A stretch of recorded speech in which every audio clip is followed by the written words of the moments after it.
live now. Thank you. I'll start all over again. Soyez bienvenue. Bon après-midi. Voici.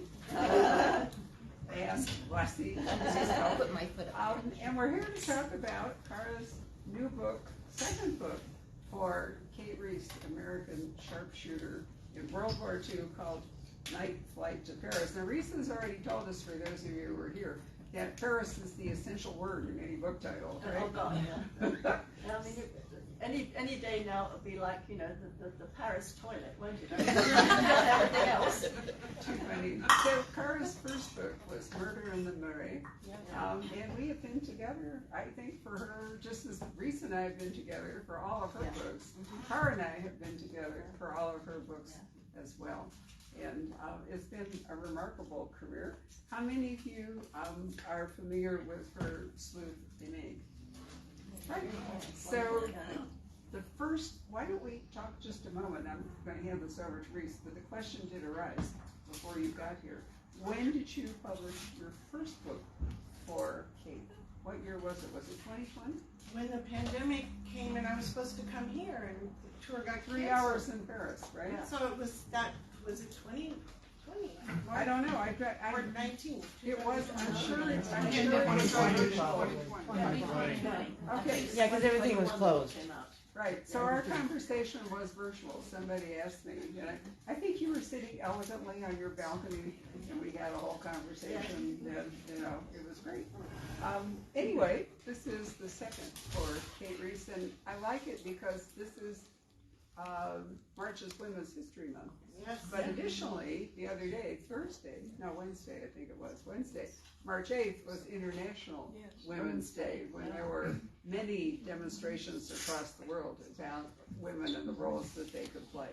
And so Cara's book, Cara writing Kate. Wait, couldn't you have called her Joan or something? I don't know.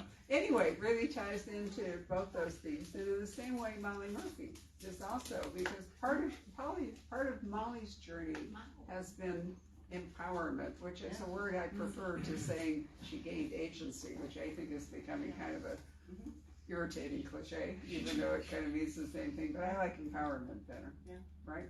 So anyway, over to you, Rhys. You're all familiar with MA, right? And we've been through every arrondissement except one now, right? Except one, right?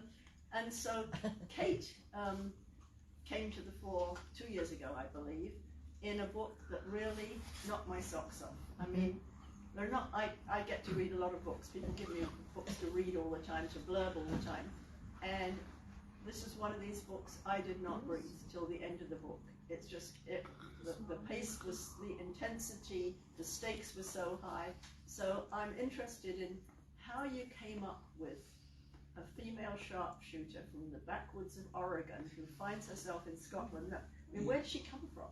Before we go any further, do you know who came up with the title for Night Flight to Paris? This lady here. Rhys came up with this. Over my kitchen table once or something. I said, I'm terrible with titles. Yeah. And so she said, it has to have Paris in the title. Yes. What can we do? And so I said, why don't we call it Night Flight to Paris? She said, there isn't one. I said, there is now. So just blame her, but I think that was great. So. And it's also Vol de Nuit. Oui. Vol de Nuit. Yeah. That's more romantic. So where did Kate come from? Well, she came from, that I had been writing in Élu, half French, half American, taller and thinner than I am, living on his side, much more, you know, like this. And it was really kind of nice to write as an American gal, growing up in backwoods Oregon, who would not be politically correct, who would be, not that Amy is politically correct, but, you know, she had learned about French. She had 5 brothers and learned to shoot as soon as she could hold a rifle. But her 5 brothers, there was no girl time. Her mother had passed away. So she got to go every summer to, it was Medford. Her aunt had a pension, rooming house. And in the rooming house was an older woman who was a World War I bride from France. So she would take Kate under her wing, teach her little words of French, gave her lipstick, taught her how to put lipstick on, and Kate was just like, oh my God, you know, this is so great. She started learning French from her, got these old textbooks, anyway, got a scholarship at the Alliance Française to go study French at the Sorbonne. We have actually a 1937. very good chapter. Was anybody here from the Alliance Française? Because we have a terrific one here in Phoenix. Very, I yeah. remember. Sorry? I remember. Oh, I okay. remember. Well, you But can. they have French classes and movies and so many cultural events. So that's how Kate got to Paris.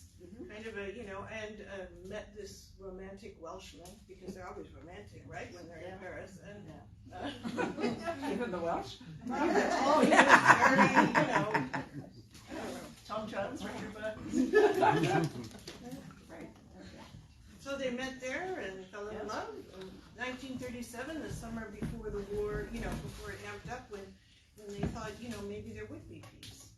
So got married and went up to the Orkney Islands, had a baby, then the Luftwaffe attacked.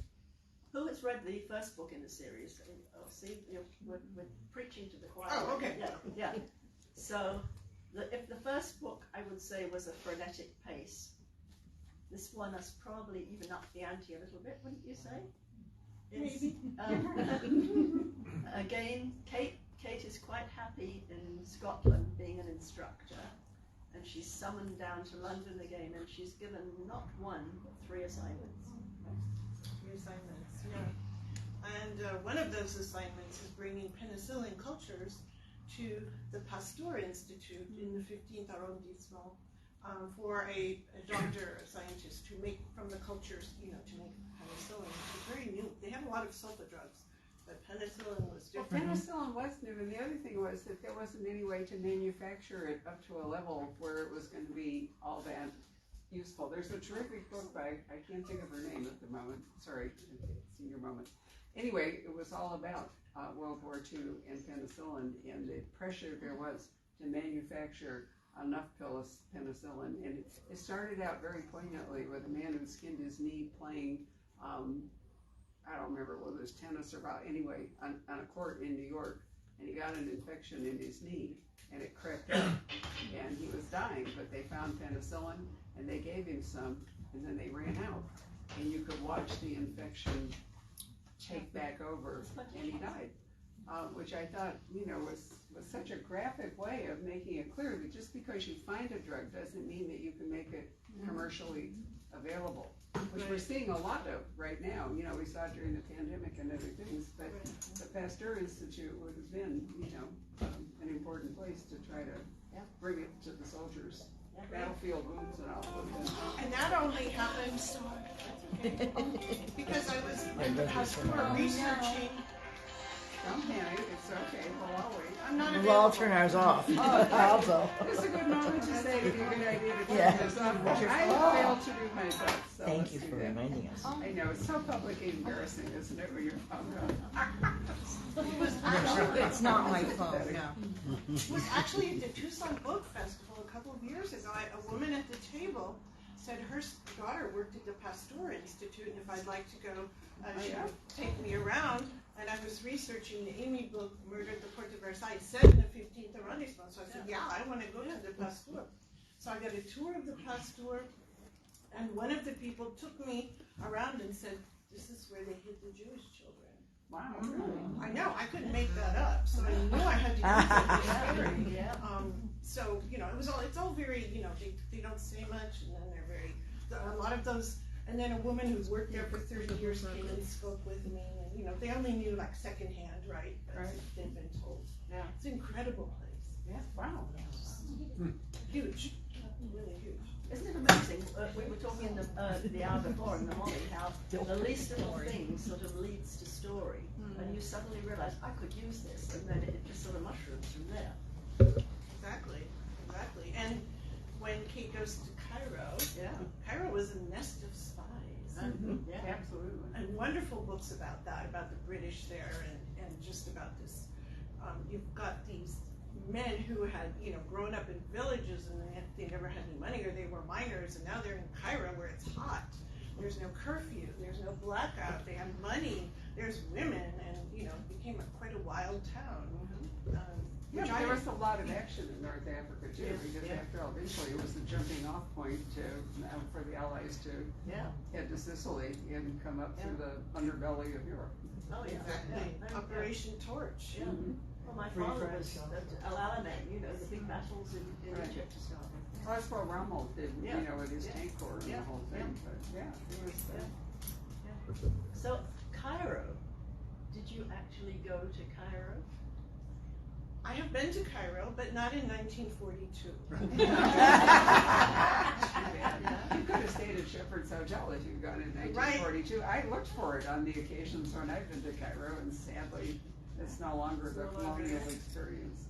I was robbed in the train station, broke, scared, couldn't speak Arabic. I could count to 5 in Arabic, and that wouldn't get me far. And this was before cell phones, right? So it was super scary.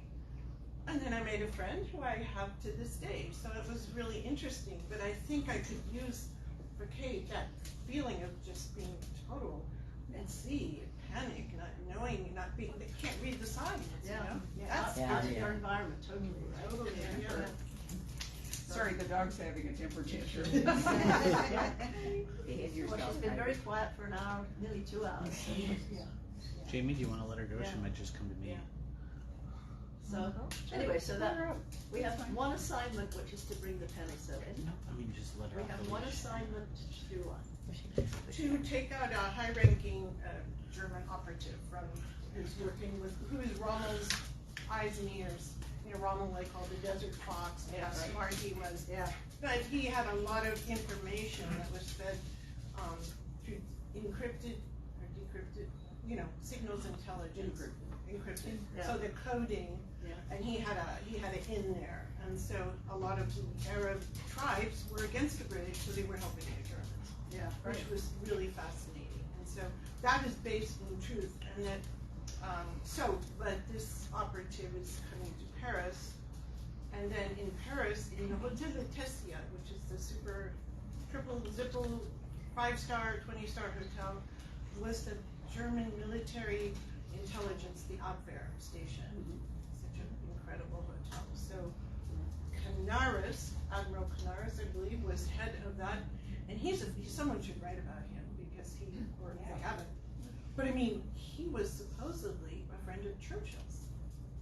Well, he did try, you know, in the end to get rid of Hitler and paid for it. Yeah. Paid for it. It's interesting how many people had ties to Churchill. I mean, look at Chanel. She was a good friend of Churchill. In fact, they wanted to use her to get to Churchill to persuade him to stop the war. Didn't they? So, you know, all these little nuances all the time. People who knew each other. Yeah. So that's 2 assignments. Neither of these are too shabby. You know, if I was given either, I wouldn't say, oh, well, I can get that done tomorrow. You know. So what's the third? To exfiltrate her friend Margot, who she trained with up in Scotland, and Margot saved Kate's life, and she has requested Kate to come and said only Kate can do this job. It has to be Kate. So that's to extricate her, you know, fly in and then get her out on the plane, which is no easy feat, you know. And of course, we find out that we didn't know as much about Margot as we thought we knew, right? We can't really tell you now because we'd have to kill you all, right? Yeah. And then we learn why only Kate can do this mission too. So poor Kate, she's shoved into Paris, and the thing that struck me through the whole book is, how do you know who to trust? That's the theme going through the whole thing, isn't it? Exactly. When I sent my manuscript to my editor, she said, "Do you know what your theme is?" And I said, "No." And she said, "Well, it's trust, just like Rhys said, you know." And that's why I have an editor, right? Who tells me that. But it is about trust, because when you think about it, they're told in training and the whole time, trust no one, because you never know. Even good people do bad things, and bad people do good things. And it's all about keeping your cover. And you know, how is that? How can you live like that if you can't She's trust okay. anyone? Yeah, she was fine. Sorry, the dog's stealing the show. Yeah. Does she have a cookie? Whose cookie did you take? Anyone I could find. A thief. I love it. Right. But how could you have a relationship if you can't trust anyone? You can't trust. That's awful. It is. way to live. But one of the things I thought was really interesting in this book, you know, Kate was so damaged and so devastated by the death of her husband and her child, but there is a character in this book that shows that she is actually has a potential new life that will develop for her, depending or not, depending on whether this is a trustworthy person or not. You're talking about Philippe, right? I am. Yes. Right. And this is now 1942, and we met Kate in 1940 when she was sent to Paris to assassinate Hitler. But you have left yourself some years of the war to go, just in case you're planning to write more about her. Yeah. Clever you. Yeah. I just, Can I ask a question? Yeah. Did she ever, I never thought in the book that she knew why she was sent. She just did this kind of step by step, and then there was another step. And Yeah, nobody told her okay. at all, this is your assignment, did they? I mean, she gets to Cairo, for example, and she doesn't know who she's got to assassinate, and she's just told, and then, you know, then she hesitates, like, is this a woman I've got to assassinate? And I think it's interesting in the first book that it was a sharpshooter really must have, an assassin must have no humanity at all. They must be completely, and yet the reason that she can't complete the first assassination is because of her humanity. The child. Yeah, the child. Yeah, she can't treat a child. yeah, well, like they didn't pay her to do that. Can I read the saying by Joseph Stalin here? This is Yeah. really like it if it's in this book. Why not? So Joe Stalin says, And we know what a wonderful humanitarian he was. So. Good old Joe. a spy should be like the devil. No one can trust him, not even himself. So that's kind of the climate. It's, I mean, it does prove in this book, time and time again, she has, she cannot trust someone, right? Just when you think you've got a good ally, I mean, how could you live like that? I think that has to be really hard, you know, and I don't know, maybe all of us have family who served, you know, in the past in the war, and there's people in my family who would never talk about it, you know, never talk about what happened, and I think a lot of us do. But, so they were suffering this PTSD before we knew what it was, and how that probably shaped us, you know, it ripples down through the generations in whatever way, you know, how we are. You know, what's interesting is there are so many different motivations for people to spy, to commit espionage. Some of them are financial, some of them are ideological, some of them are romantic, you know, some of them are patriotic, and you never can be entirely sure when you meet a person whether one of those, you know, I mean, it's amazing looking back at the people who actually spied for Germany, or currently people who are spying for Russia. You know, it's a huge problem in Buenos Aires with all these pregnant women arriving, you know, in Argentina, the Russian pregnant women, and the big problem is they can't tell which of them are, you know, are pregnant in order to infiltrate and spy, which of them are and then they get actually just pregnant. They get the Argentinian passport, and they can go wherever they like, right? So it's a big problem. Yeah, but I mean, how do you screen a pregnant woman, you know, for her motivation? Right. But there's so many untold stories of women, especially during the war. I meant to tell you this, that I found out that Kate Middleton, right, who may be queen someday, Kate Middleton's grandmother was a Bletchley coder Park. at Bletchley Park. I had no idea. And that thousands of women did this, but they were called girls. They were paid much less than men, and their records were not kept. Because they were girls who felt they had no value after the war. They had just done the decoding. However, in military intelligence, the British military intelligence, they had signals intelligence, which was responsible for coding and radar. And again, women did these jobs encoding and decoding. They weren't agents. They just sat at a wireless and they took this all down. And their records were kept. And those, because they were in military intelligence, and those records are being declassified. And there's a story, a wonderful book I read about two sisters who worked for Signals Intelligence, but they had signed the Official Secrets Act. They didn't know until early 2000s, when the files were being declassified, that each of them had worked in Signals Intelligence. Different, same branch, different continents. Wow. And then they were like, you did it, oh, you did it. And then they wrote a book. It's wonderful. I mean, that's the sad thing, is all these people who worked in intelligence during the war, they signed the Official Secrets Act, and so they could tell nobody. So their family thought, oh, this person has a boring office job. They're not doing anything to help the war effort, really. They're rather pathetic, aren't they? And they would be set upon at train stations. Why aren't you in uniform? When actually they were doing more to save the country than someone who was... And it wasn't till the mid-90s that they could talk about it. So a lot of parents died never knowing that their son or daughter was a hero. Right. In fact, Kate Middleton didn't find out about her grandmother till like 1998 was when it was declassified. And then there's the quiet acts of heroism that women did in France. I know a woman who was, well, she sadly passed away, French woman. She was in her 90s in a Resistance, had a croix de guerre. And we met at the cafe outside her apartment in Montparnasse. And Barbara, her complexion was amazing. 90-something, her complexion was like, it was gorgeous. You know, and that's just natural. Yeah. I kept looking at her complexion and she was like, but during the war, she was from Lyon. Her father had a printing press, and her husband was a POW. She had a toddler, 2 or 3. She could strap on her back. She had a bicycle, and she would go sometimes to help her father or do errands for him at the printing press. And he said, and one day she had got these eggs on the black market, and so she was very proud. She had them in the basket. She went to her father, and he said, I have something. You have to do it for me. I can't leave. Please take this package to the outskirts of Lyon and put it in the basket, and the eggs on top, toddler on the back. She rode her bike out to the outskirts of Lyon, and there was a German patrol, a checkpoint.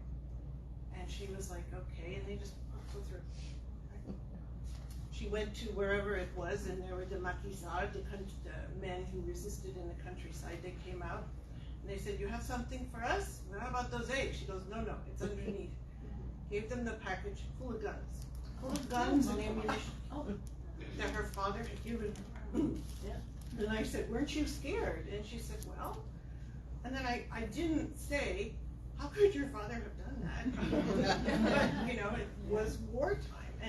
And we were talking, and I said, how do you feel about that? She said, well, my husband was in a prisoner of war camp. Those Germans walked up and down the street in front of our house every day. I hated them, but we did have a roof over our head. We had food to eat, unlike some people, but I wanted to do something.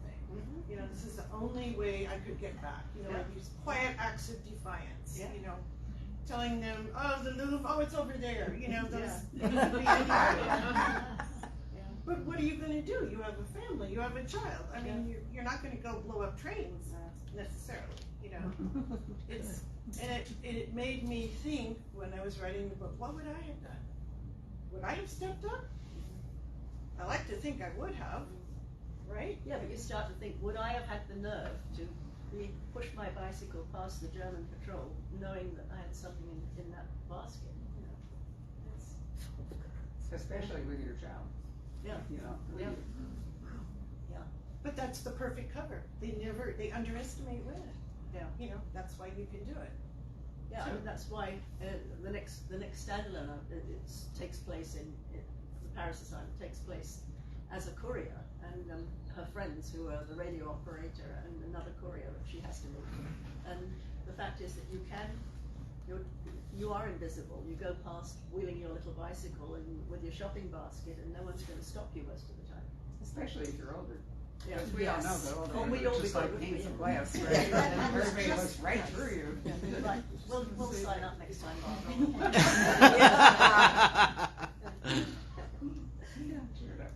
So, back to Kate Rhys. So she's off. Where is she off to? She goes to Paris, and she, what does she do? Oh yeah, she has a lot of false starts, and she, let's see, where does she go? Okay, she goes one place. She thinks she's getting a clue she's going there to meet Margot, and Margot is very elusive, and she thinks she's being followed. then she has to drop off the penicillin, and then she keeps getting all these, like, what do you call it, like under a rock there'll be a message or something, and so, she does a lot of things, a lot of, what do I want to say, faux piste, wrong way, all the wrong way, red herring. She doesn't really know who to trust, but she meets these poets, a poet in the party who I loved writing about, based on a real poet. He was Armenian. He was part of the group called FTP-MOI. They were a sabotage group in occupied Paris, and they were all killed, executed at Mont Valérien. But he says to her, I'm Eastern European. I'm a communist. And if that's not enough, I'm a Jew. So I've got all these strikes against him. And they were the ones who took these active roles. So she has to try and work with them. And they're very wild card, They do what they want to do because they're not, bankrolled by anyone. So, except the British give them some guns. So she has to deal with people who are really edgy. How are you going to get her job back? She's going to get their penicillin. Can she trust them? So, but I think in 1942 the danger was heightened because on the streets you could be stopped at any time and asked to show your papers.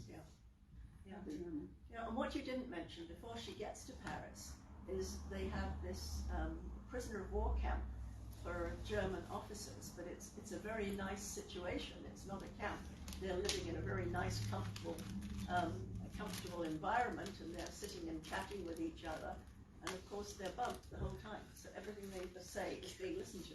And Kate's sent there, isn't she, to be the cleaning lady again, because nobody notices the cleaning lady. Exactly, it's based on Latimer House, a real place where they bugged, all the rooms and everything, and they were lulling the elite, the elite German military who were captured, from the Navy or the Luftwaffe, and they would be in a cell, and maybe they would start talking, and they could hear everything, and they had people who were actually German refugees who were working for them.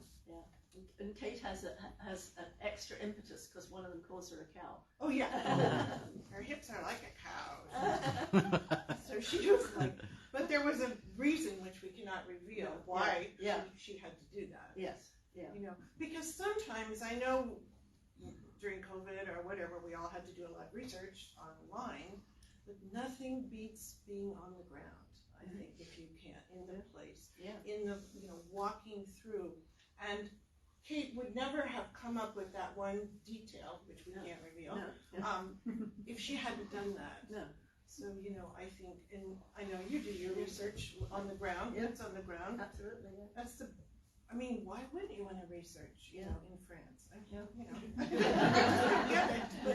You don't care. Somebody has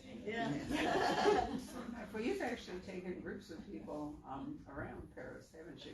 The Cara Black mystery tour or whatever it is. Exactly. I know you've done that. And I'm doing one in April, and Judy might join us later. But it's an Amy Kate tour. Okay. We'll walk around where Kate goes, some of the places, not every place, and we'll have a day. Then we'll do an Amy tour, walk where Amy goes in the books.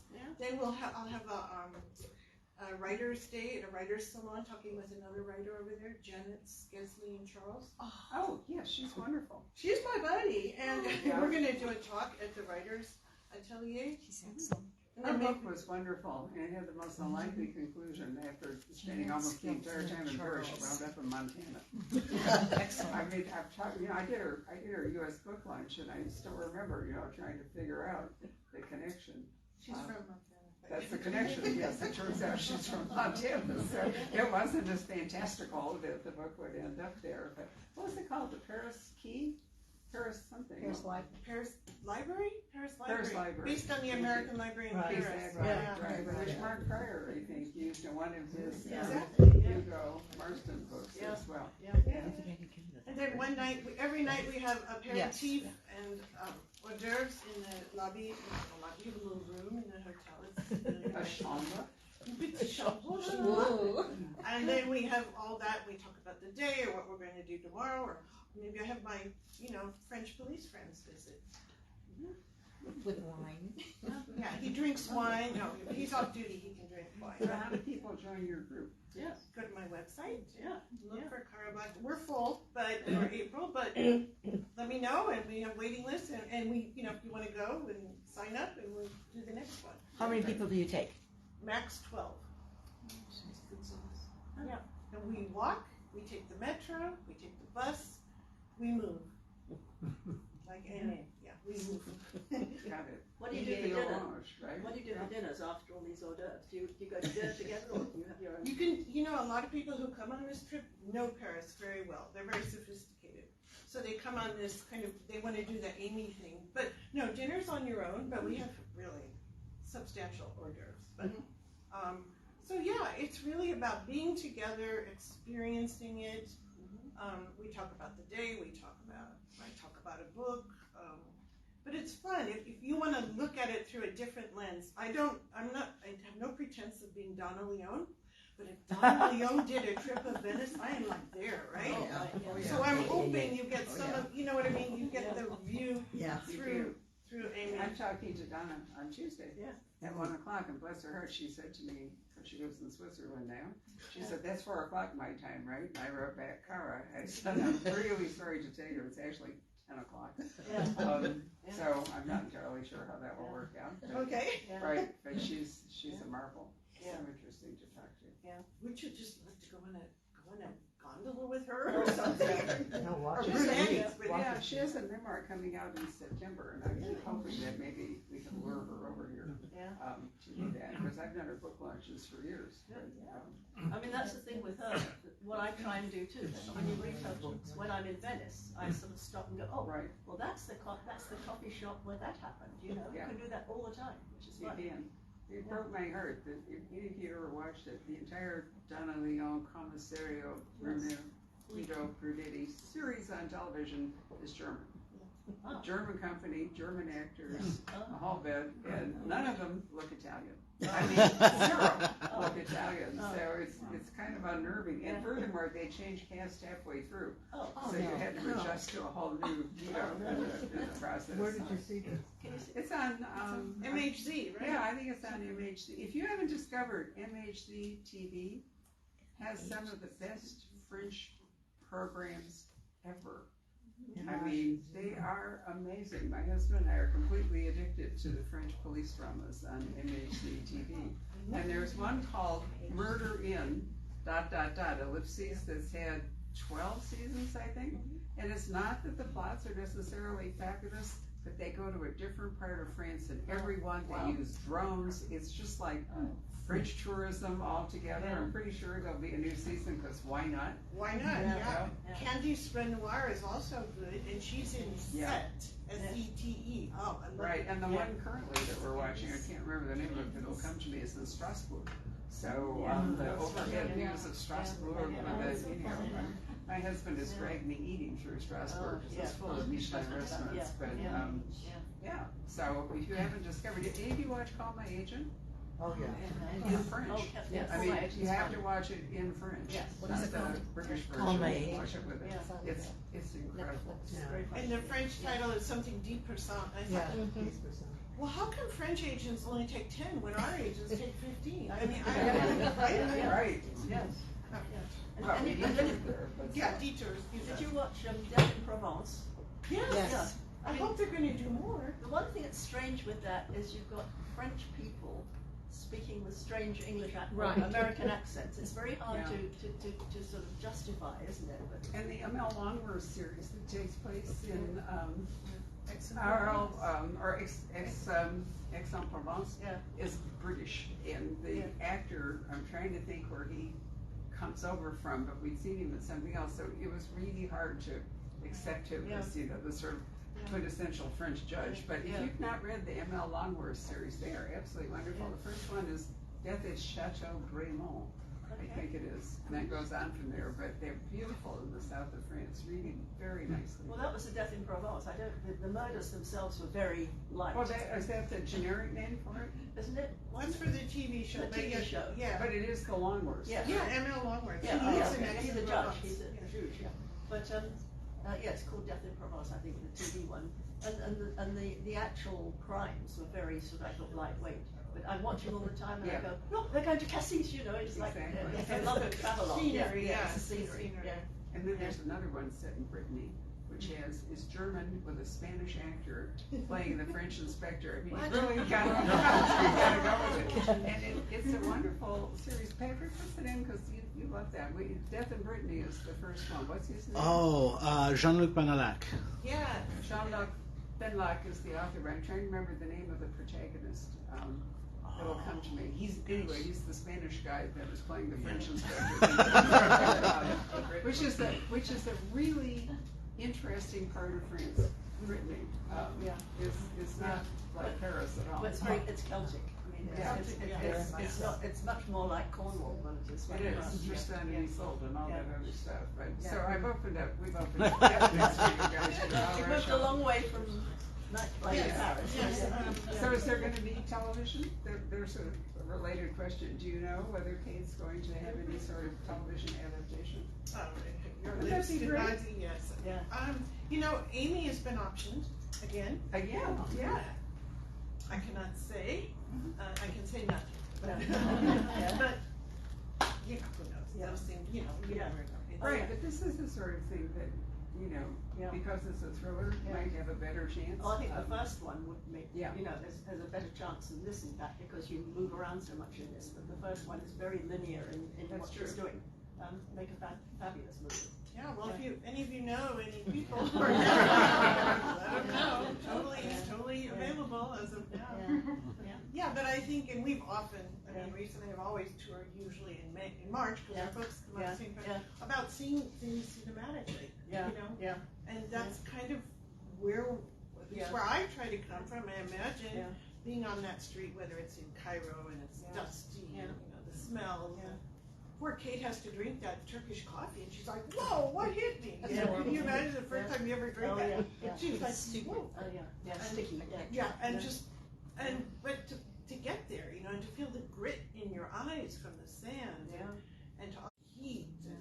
That's one thing I thought with this book is this woman never eats. I think, when is she going to eat? We've gone like 54 pages and she hasn't had a meal. You made a gist of it. Well, she does have the Gestapo chasing her, so sometimes that'll kind of make you, not worry about it. But yeah, I know, you always say that, but yes, and he doesn't eat either, but. No. Before you were here, we talked about the fact that Rhys has substantial food in all of her books, right? So Yeah, the there we opposite, are. So we have. So if you're on a diet, read Cara. Right. It's that whole French Yeah. woman's thing, right? Talent and, yes. Yeah, I have to say, Cara and I have toured together for years, and we've had all these exciting adventures on our tours. Talking about eating, Cara was asked to speak at a Jewish women's club in Los Angeles once. Do you remember? Oh, yeah. At a lunch meeting. So all these women sat there with their lunches while Cara gave her talk. And afterwards, she was not offered any food. She was I picked her up and she's like, "I'm starving, drive something." Really? Yeah, I was just like, well, I don't know. I mean, I'm not going to ask, but, whatever. It was just very strange. Yeah. You read the entertainment. Yeah, Yeah, that was she it. I think our strangest was probably, we can claim, was the speaking at the nudist club, right? Mhm. That was definitely In Was it November. French? No, in the Santa Cruz Mountains in November. Yeah. A book club, a nudist book club. You couldn't make that It up. was Too unisex. much information. Yeah, so it was in the Santa Cruz Mountains at a nudist resort, naturalist resort. So, and we were talking with a fellow writer, David Colbert, a guy. So as we're driving there, David says, "I'm just going to read from my book and I'm not going to look down." But anyway, most of them were closed because it was November. So it's But not all of them. Not all of them. So both of them said to me, "You go first." They said, very chivalrous. So I start to talk, and this guy, he's a big guy, and he had a little beard, and he was wearing a very small backpack. And I'm talking, and he walks across the stage like this, very slowly. Oh, yeah. And so I'm going on like, and in my books, and then he walks Oh. very slowly. She's looking up. I really felt like saying I've seen bigger and better, but I didn't. I know it was sort of a legitimate streaker. Yeah. So I mean, luckily it wasn't too bad. I thought it was getting much worse than it was, but luckily they were closed. But we were in a yurt also. Yeah. Oh. So that kind of makes the whole thing. And then they invited us to eat in the cafeteria. Yeah. Like, I don't think I want to sit on this seat, you know. There's some kind of book here. Travels with Cara. That's next book, yeah. No, we've done other things. I almost got her to buy a biker jacket once. Oh, you in did? LA. Yeah. It's a beautiful white leather biker jacket. Yeah, she still goes on about that. I have a picture of it. Yeah. I said, Dad, when you go to the Edgars, that would be perfect. Yeah, she kept on. It was a little bit tight, I have to say. That was my excuse. But what was it? $2,500 or something? Yeah. For an Edgar outfit, when you get an It's award. a statement piece. It's a right? statement piece. Exactly. Yeah. Hey, And you that's stopped me from getting in that van. Oh, she almost got kidnapped too in LA on the streets. You know, we get into trouble. This is not your normal book tour. No, we never have a normal book tour. It's always fun. And their place in San Diego. Oh, it was awful, wasn't it? Yeah, I booked this place in San Diego because it was right on the beach. It was, it was a motel on the beach. I thought, how lovely, we'll wake up to the sound. It was sleazy. It was awful. First of all, there was no hot water. We're about to go and do our event at Warwick's bookstore. No hot water. The coffee pot didn't work. It was like mold and just everything was awful, wasn't it? But we didn't have time to find somewhere else. No, and then we had to drive anyway. Yes, Yeah. But we digress. But we always do. Yeah. Is there anything else you'd like to say? Yeah. Chewing back to the first. Like that. That Kate has I think Kate accomplished a goal that she never knew she would have at the end of the story, which That's true. which was very dear to my heart. I thought that really was special to her, and so in a way she did learn from, she did grow, she did have some trust, she did I think in her eyes the right thing, and took a lot of risks, but I think that kind of brings her into herself more, given that she had all these incredible tasks to do. Yeah. So and who are we really, and how much do our biological parents, I mean, well, sure, it's important, but it shouldn't have to mark you for life, is what I'm trying to say. And you don't know who you are until you're in a situation like that. Everybody reacts differently in moments of crisis, and some people thrive and some people fail. So it's you don't normally meet that kind of a test in life, but during the war, people met it all the time. They did. They didn't know if they would be around the next day. I mean, that's just how it was. Whether there was bombing or whatever happened. So and Kate, I don't know what's in store for Kate, but there's a lot of war to go, and there's a lot of better. I don't know if I will, but. Are you thinking of writing another Kate, or it's sort of up in the air at the moment? It's a mystery, Barbara. Okay. Stay tuned. As we say. So, question. I actually have one. Okay. So, Cara, what's the difference for you between writing an espionage thriller, which is Night Flight to Paris and 3 Hours in Paris, versus the Amy LeDuc PI series? And have you found that it's kind of refreshing to go to something else? Well, that's a great question, and thank you. And for years, when Rhys and I would talk, I did Amy LeDuc, and I had all this information about World War II, that I had from my notebooks when I'm in Paris, and writing things down, and it really wasn't until I saw that footnote about Hitler coming to Paris for 3 hours and leaving and never returning that I thought there's something there. I'm going to be. And I was talking to Juliet, my editor, and she goes, "You're really obsessed about that, and there's all these parts about World War II that do not fit in an Amy LeDuc book, but they're great things." And so she said, "You could use a lot of that," and I thought, yeah. And it took me a long time, and I think you were asking this before, sorry, I forgot, about coming up with the voice. So at first, Kate was going to be from Montana. And I was really trying, a country gal or backwoods gal, and then it just wasn't coming. And then I was on book tour in Oregon, and stayed with my friend who was works in the history department there in where's that place where they have the Shakespeare? Ashland.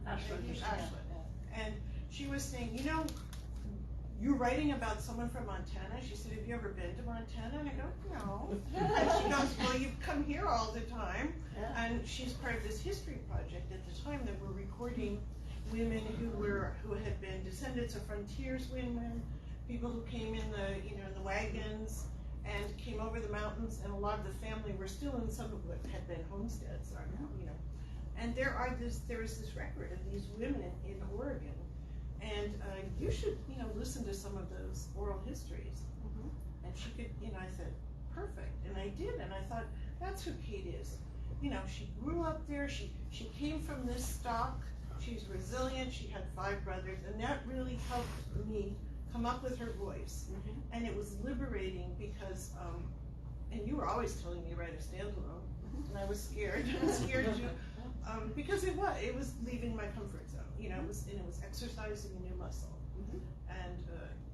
And it was like, yeah, she could be American, and she could be, she could be a big bone gal. She would make all these mistakes, like I do when I'm in Paris, and that was liberating in a way. So that was kind of freeing for me. And the interesting, in the first book, America has not entered the war, so Mm-hmm. she's free to walk around Paris and really as an outsider, isn't she? Exactly. Until 41, we weren't in the war. But, Actually, it was funny. Do you all realize that we never declared war on Germany? They declared war on us. Mm-hmm. We declared war on Japan, but America didn't really have an appetite for joining the German conflict in Europe. And Hitler preempted us by declaring war on the United States. Most people think that it was logical that we would have done both, but we didn't. Churchill was happy. Yeah. Well, he'd been working on it for a long time. Roosevelt, absolutely. But I think most people just assumed that when we declared war on Japan, we left into the entire war on both fronts, but we didn't. Yeah. So, one of Hitler's, he made a couple really poor calls. That was one. Russia was the other. Yeah. Apparently he never knew anything about Napoleon. Yeah. Right. But it's interesting how people like that just can't stop. I've often thought Napoleon could have been happy with Europe, right? Mm-hmm. But he just couldn't stop. And I asked this question the other night of a really renowned writer of Russian spy fiction and everything. And I said to him, what was that? And he said, well, people like that are never, just never content. But he also thought that he thought it would be a slam dunk. And most were, just like we see, Putin thought it would be a slam dunk to get the Ukraine. The Japanese thought it would be a slam dunk to take out Pearl Harbor. Wars arise when one side underestimates the other. And it goes from what looks like a slam dunk into an actual conflict. Well, and also these grandiose visions that they have that are completely unpractical. I mean, Putin now sees himself as Peter the Great, with a huge empire. And, it's quite unrealistic, but nobody dares to tell him otherwise. I think he's more like Joe Stalin. But to get to what you were saying, I like that she did 3 hours in Paris. She had 36 hours. I mean, there was a deadline, so every hour was important. And I love to read those kind of books. I mean, not all the time, but I will pick me up a good thriller, and I want to just go. So that, and especially when you have Hitler and the Gestapo after you, that really tends to speed things up. Whereas Amy has to sit down and look at it and confer with Renee, and they have to figure out. She has a baby too. She has a a baby. Makes a big difference when she had a baby. Right. Anyone else have a question that they would like to ask? Have you ever tried to consult people that produce programming, especially for Netflix in France, in Paris? For some of your things, I would think they'd be interested in it. Well, I'm not supposed to do that because I'm just the writer, but but I did. Actually, there's a bookstore, the Red Wheelbarrow bookstore, and she said, there was an agent in here, a scout agent, a scouter, scouting, and she said, oh, those books, those are probably already optioned, and so Penelope was emailing me, are they optioned, whatever, Anyway, she said contact her, and then they were options, so it wasn't. But of course, I brought her a copy of this to her. Clever you. Just, Why aren't you supposed to?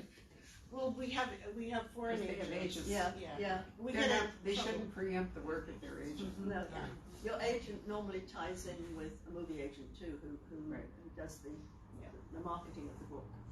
So when you sell your option, I don't sell my options. if you sell, like Louise Penny, I'm thinking, when you sell the option to your book, do you have no more rights to the content?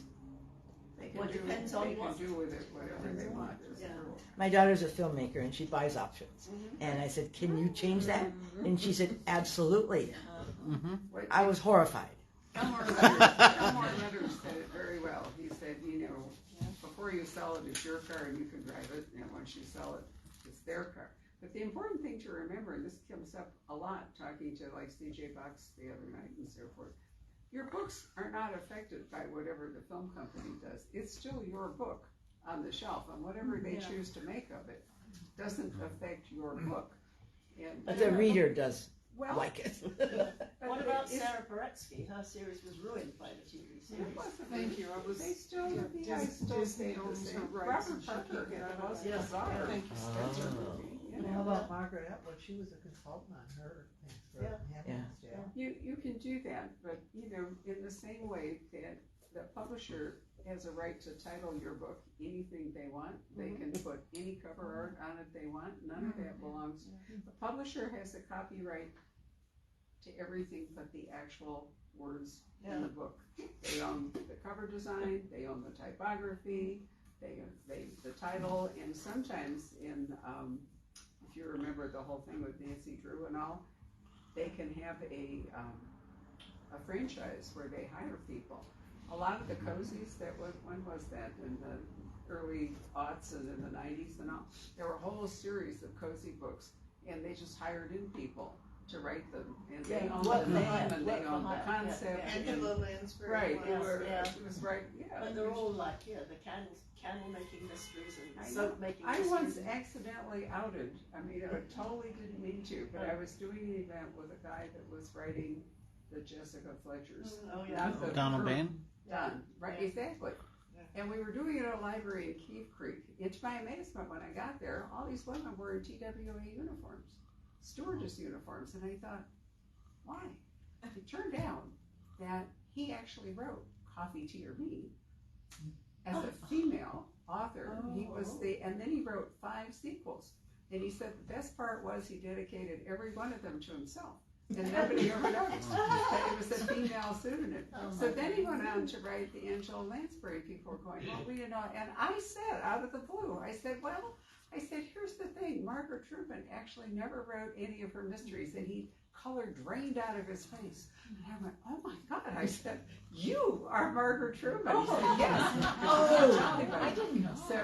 So there are people who have entire careers Gee. writing, books. No, Margaret Truman was done. Coffee, Tea, or Me, and that whole franchise was him. And then the Jessica Fletchers until he died. I remember him. I remember him in Yeah. Voucher County. What was this person's name that you're talking about? Sorry?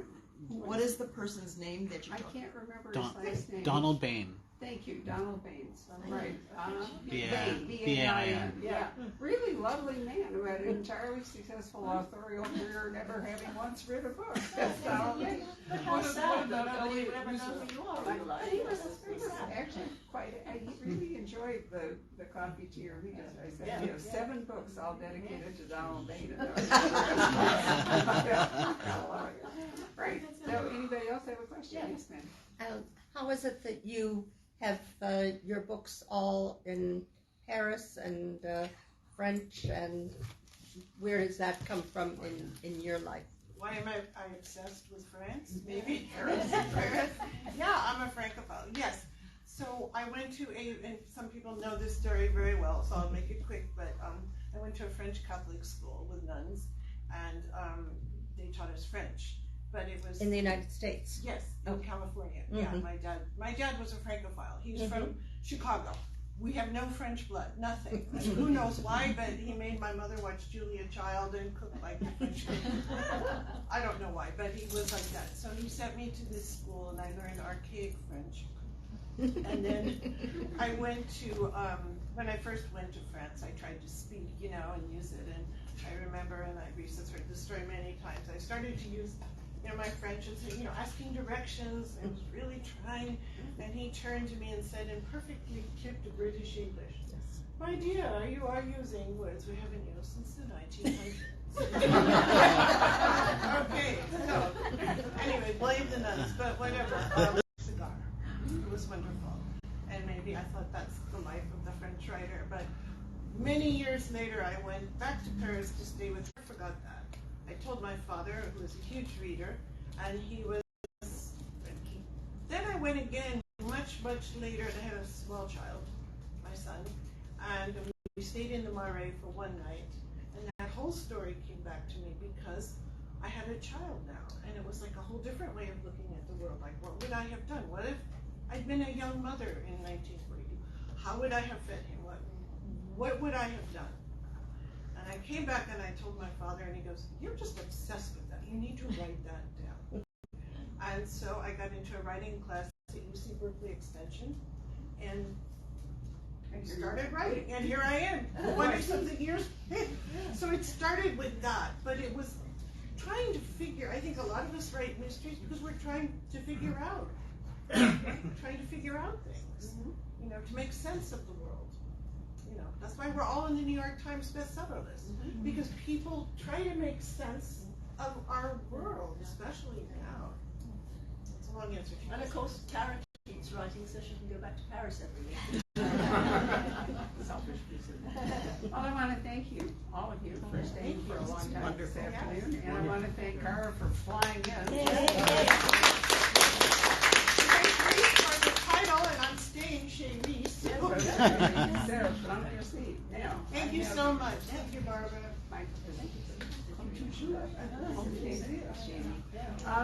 I have another book to give away, and since I have no idea what numbers we're actually using, let's just pick like 1 through 12. And this is a book called The Golden Spoon. And you think that it is a cozy because it actually starts at Bake Week in a Vermont mansion.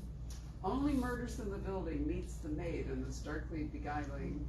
It isn't a locked room mystery, so I've already tutored some of you earlier today what that is. When someone turns up dead on the set of TV's hottest baking competition. Anyway, you think it's a cozy and it's full of food, and it turns into a really devastating thriller with a very surprising ending. It's a terrific debut, and it's our first mystery book of the month. So, Jessica Maxwell. It turns out it's a pseudonym, and her husband's an editor at Simon & Schuster. So I found out by accident. Anyway, pick a number between Set. 7 for those of you who don't know. Has anyone got number 7 in their book? No. No?